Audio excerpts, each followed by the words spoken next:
Hi everyone, I'm Jerry and was just sent this really cool and lightweight portable tool that actually comes with two 2-amp-hour batteries that are 20-volt batteries and two different heads. This actually comes really nicely equipped with this first head that is a powered grass shear, so that if you have grass that is near an edge as you're out gardening, that's going to work really well to kind of just take care of that, knock it down really well. Swaps out extremely easily to simply pinch on that, it folds out.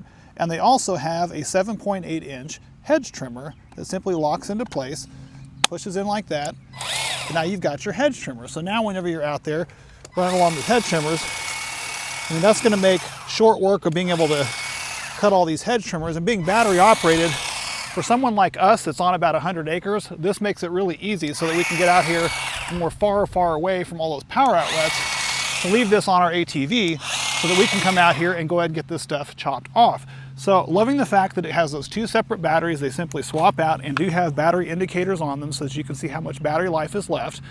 You get two of those and the battery charger, so that way you can always be powered up whenever you're ready to do your next yard work.